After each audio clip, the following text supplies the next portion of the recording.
Hey everybody, welcome to the second developer log for Twisted Dreams. It is me again, Leo. I shaved so I look a little different than last time, but that's how it is. But anyway, let's get into the first thing that I want to address, which is what I said at the end of the last devlog.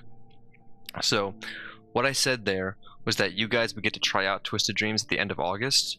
And what I meant by that is that there's an early development build of the game that we're currently working on, and we're planning to release it as a demo on Steam, so we can get feedback from you guys and we can use that feedback to make a better final game. However, we've unfortunately ran into some issues in development that are outside of our control. So in classic game developer fashion, looks likely that we're going to have to push that back a bit, that release date. But that being said, it is still coming soon. I just don't have a date to confirm for you guys today, which I wish I did, I really do. But just know it is coming soon. You will get a date on when it's coming out in the future, but nothing right now, but know it is coming.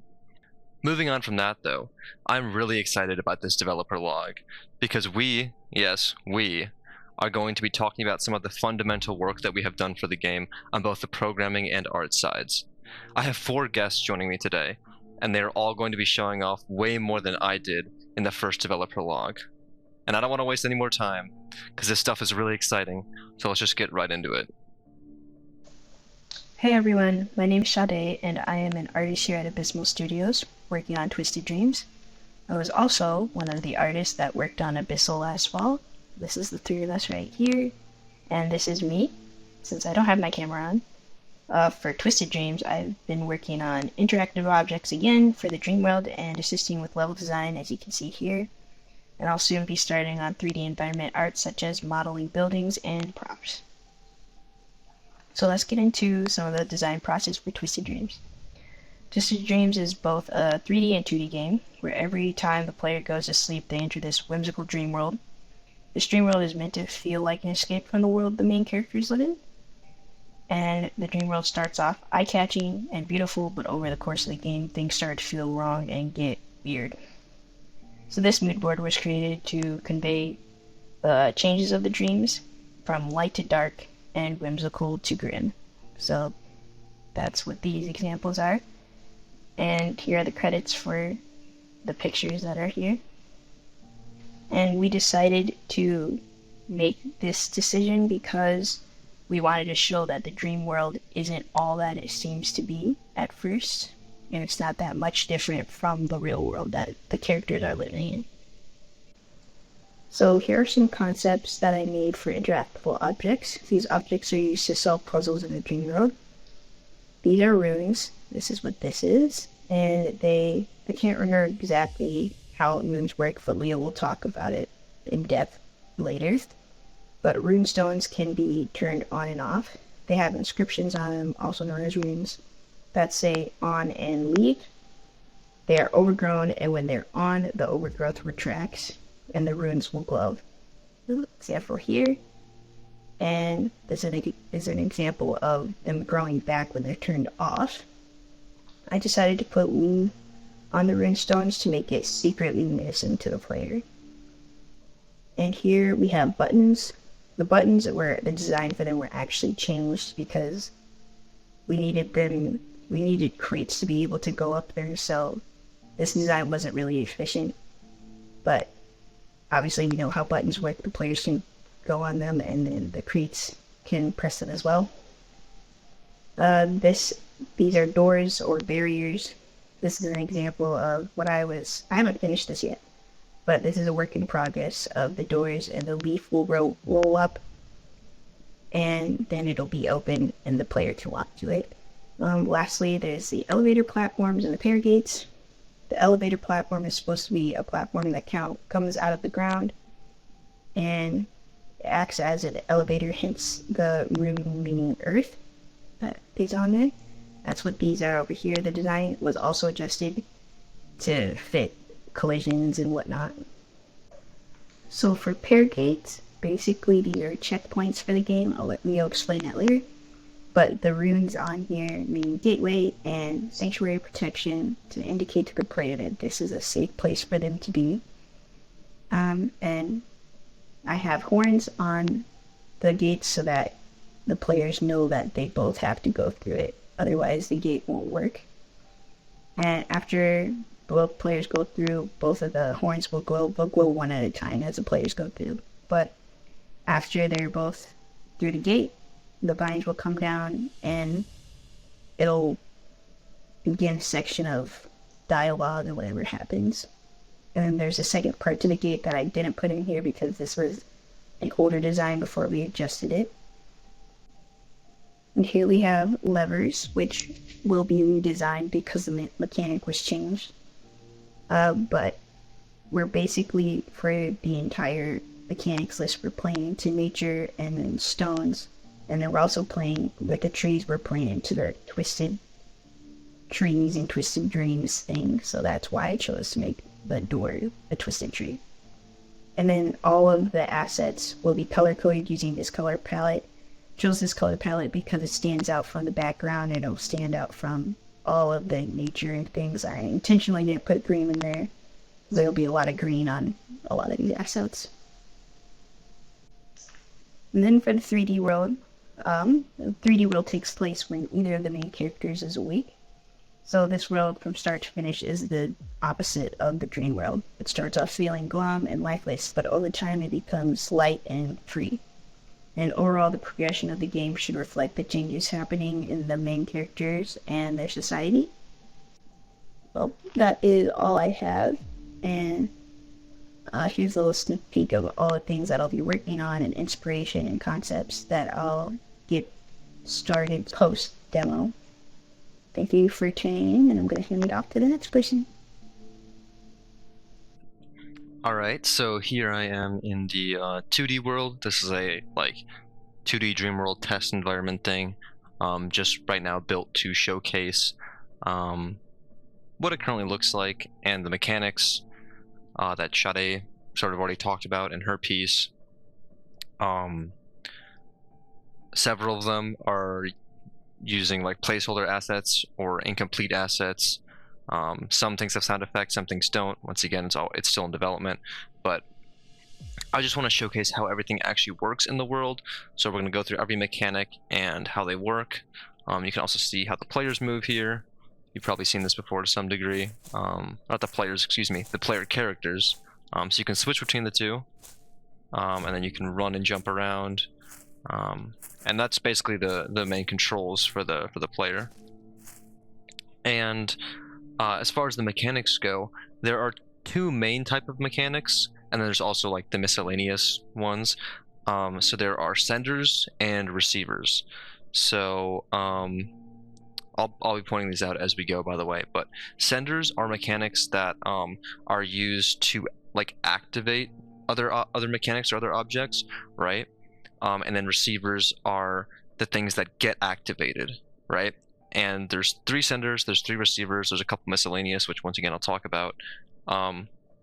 And the puzzles in this game, in the 2D world, are built around these completely, and the difficulty comes from the different ways that I'm able to combine these mechanics to, make you have to think about what the correct move is. But I'm going to go ahead and get into it. So right here we have our first sender. So this is a blooming flower, and this asset is incomplete at the moment. But what this does is if you press E on it, so if you interact with it, it will send its right? 'Cause it's a sender. It will send its sort of activation power to a receiver, and that receiver will do something. So in this case, that receiver is this door directly in front of me right here. This is also a placeholder asset. It's not done. This is going to be a tree thing, I believe. You've already seen that when Sade was talking about it right before me, though. So I can go ahead and interact with this flower. You can see it's turned green now, and now I can walk through this door. And I didn't show you, but before I wouldn't have been able to walk through it because it was closed. And then up here, we have our first miscellaneous one. This right here is a crate. You can push this around. There's a button you can press, Control, to put it behind you, in case you get stuck against a wall or something. And then down here, we have the elevator platforms, which is a receiver. You'll see what that does in a second. And then over here you have two floor buttons, which are little flower things, and they are senders. So let me demonstrate. So the magical platforms, or the elevator platforms, whatever you want to call them, I've referred to them as both. They can go up or down depending on how I have it set up. In this case, it goes up. And they also happen to be color-coded right now, which is nice because these are actually the finished assets. So the blue button, is connected to the blue platform. So if I go ahead and take this crate, I could put it on one of the buttons, and I can stand on the other one, and it goes up twice as high. But now the issue is that I need to get one of my guys up here on this platform up here. So I need to bring the platform back down, let one guy stand on it, push both of these buttons back down, and great, now he can get up here. So that brings us to the next one, which is if I go into free cam mode here, you can see this is a rune. This is also a finished asset. It's also a sender. So runes are similar to the blooming flowers, where you can interact with them to send that signal or that activation power to the receiver. But in this case, runes can be enabled and disabled, as opposed to the blooming flowers, which can only be enabled, they cannot be disabled. So what that's connected to down here is this, which is not a finished asset. In fact, I made this myself, and I'm not an artist, so it's not too great. But this is a teleporter. You can see this is another teleporter, so they're connected to one another. And I'll just go ahead and show you how it works. It's pretty simple. So if I go ahead and activate this rune, oh, there we go. You see it's glowing now, and the teleporter has turned on. So I can go ahead and walk through here, and it shoots me at the other end, which is really cool. So now I got both my guys up here, but we can't make this jump. We're almost trapped in here, right? But if I go back to the teleporter, luckily, I can also take crates through the teleporter. And using the extra height that gives me, we're able to make this jump up here. And now for our final mechanic, or the final two, I guess. These two are both in miscellaneous. So the first one right here is this, which once again, not a finalized asset. This is a pair gate, so they sort of act as like checkpoints in the level. So once both characters get near it, it will go away, and there will be a blocker that comes up behind the characters so that they can't go backwards. This is mostly just to make sure that you keep progressing in the level and you accidentally don't go into an area that you don't need to. It's just to prevent confusion in that way. So if I walk over here with both of the characters, you can see, once again, I made this, so doesn't look very nice, this placeholder, but yeah, I can't go backwards now, I can only go forwards. And then finally, this is a luminous crate.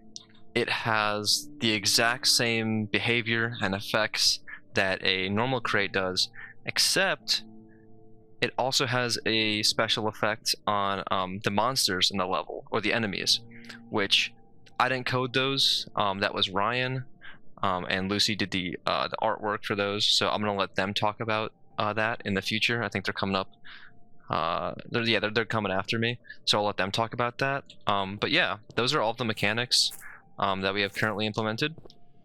So yeah, possible we'll make more, but I'm really happy with what we have so far. So I'll leave it here, and I'll pass it on to the next guy. Hi, my name is Dustin Anderson, and I'm the team leader and a programmer of Abyssal Studios, and I've primarily been working on the 3D side of things within our new game, Twisted Dreams. While our artist, Elaine, has been developing the world's story, Sade has been from that developing level layouts, which are high-level designs of our different districts. From those, I have been making our tangible 3D world in which the player will experience our story. One of the things that I've worked on first was the 3D player controller, or essentially the brothers in our 3D world. As originally we settled on kind of just a walking simulator, we sort of changed that up as we got further along the development process, and decided that we should have some movement ability, some parkour, or so to say, just to keep the player engaged and have that throughout the map to better explain our story. So this is the older brother, kind of just an earlier model, and we have a few different things that the brother can do. He could climb on stuff. If it is a specific height, climb up it, get up over it. It's variable, so it can be done at different heights, which is always nice for just navigating. Sprinting is a thing. Right now it's very fast for just development stuff. Jumping, per usual, normal character controller stuff. Additionally, there is shimmying on walls. You could go left or right, and kind of just, you'd be holding onto the ledge. We don't have an animation for it yet, but you could be moving back and forth, and whenever you reach the end, you would fall off. The hard part of developing this was figuring out at which point you would not allow the player to be able to climb up, and all of the different ray casts involved with it. But this will just allow the player to grapple onto different ledges for chase scenes and other stuff that we have along the line for you guys. But yeah, this is just one of the first renditions of it. Now the other thing I've been working on has essentially been our 3D worlds. So with the help of Sade, who has been making the general map layouts, and I've been using those to kind of lay out our worlds, I have done the home district and the market district. So how it works is we have this little train station here, which is definitely subject to change, but that will essentially have a train that comes in every minute or so, and that will leave after a few minutes, and it'll just keep cycling. And when you go in between that, you will go between your home district and your market district. Here is the market district, which is probably the more interesting of the districts currently, as the home district will just be for kind of where the brothers' homes are. So I'm using the older brother here, going through checking out the security gate. We have AI that we are implementing currently. We're just working on pathing for all that, but market district here, we have a bunch of lines we're going to populate with a bunch of our AI, distribution centers, stuff like that. And we have officers that'll patrol the area, like you could see over there in that distribution area. There's also a second floor here, in which we have kind of just a nice overview of the first level of the market. So this is kind of the rooftops area, and a lot of this is currently 3D grayboxing, but is definitely going to be changed with structuring and stuff. But kind of have a whole area up here in which the player will be chased by a police officer when the younger brother will steal essentially just something from the distribution area. So we'll be navigating through this area. Yeah, that's essentially most of the 3D world. Hello, I'm Lucy, and I'm one of the artists here, and I've mostly been working on a lot of the character design and animation stuff for Twisted Dreams, so I'm just gonna sit here and talk about that for a few minutes. So for the concept art, I started off by making several designs for the two brothers that you play as in the game, within both the real world and dream world. And since the dream world was more inspired by nature, I wanted to also show that in their designs. After I got feedback on these concepts, I started to narrow it down to these final designs that you can see here. And then after I sorted out the final concepts for these two, I started looking into the color palette. For their designs in the real world, I wanted to use more dull colors, and in the dream world there's going to be more vibrant and saturated colors for their designs. After I finished designing the two brothers, I started doing the different NPCs and shadow monsters you can see as well. We decided that for the shadow monsters in the dream world, they're going to represent some of the NPCs in the real world, so I also wanted to reflect that in their design.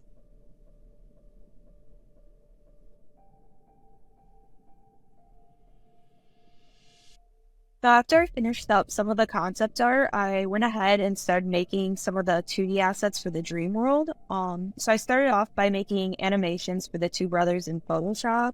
And then once I finished these up, I started making animations for one of the shadow monsters. This one right here specifically based off of the police officer that you can see in the real world.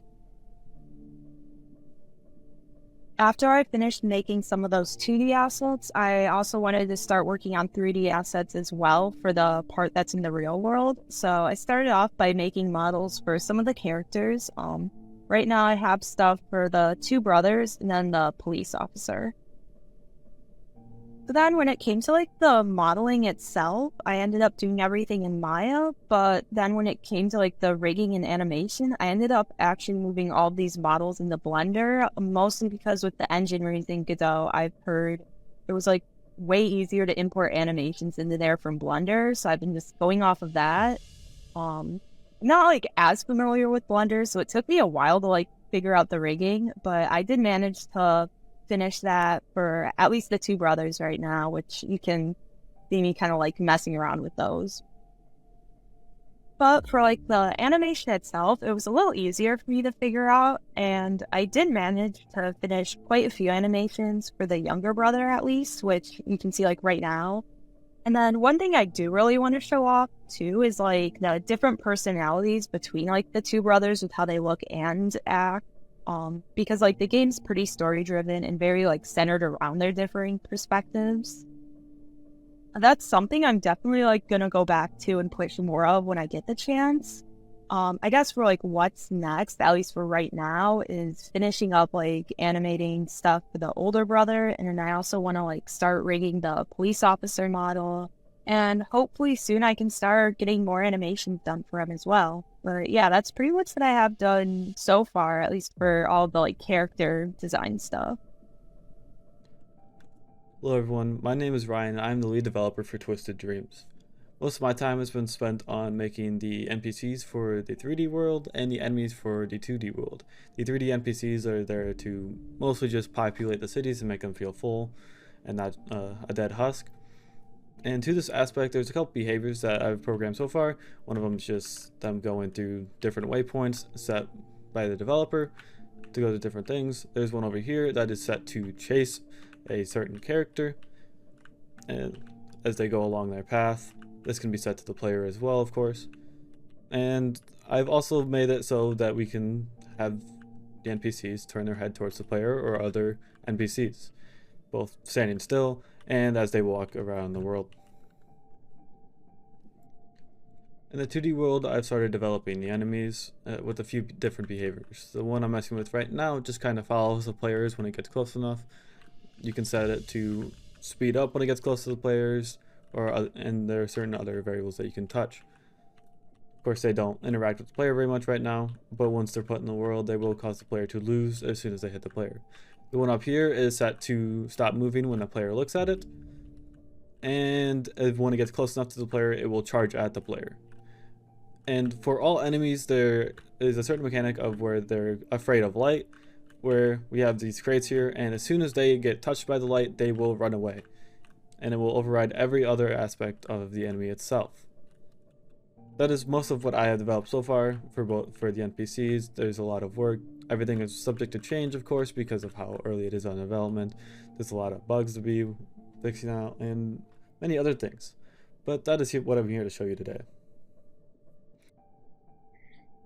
Thank you guys so much for watching. I hope you enjoyed this devlog and learning all about what these members of the team have been working on. It's all really great stuff, and we cannot wait till you get to experience it yourself. We'll see you soon. Bye-bye.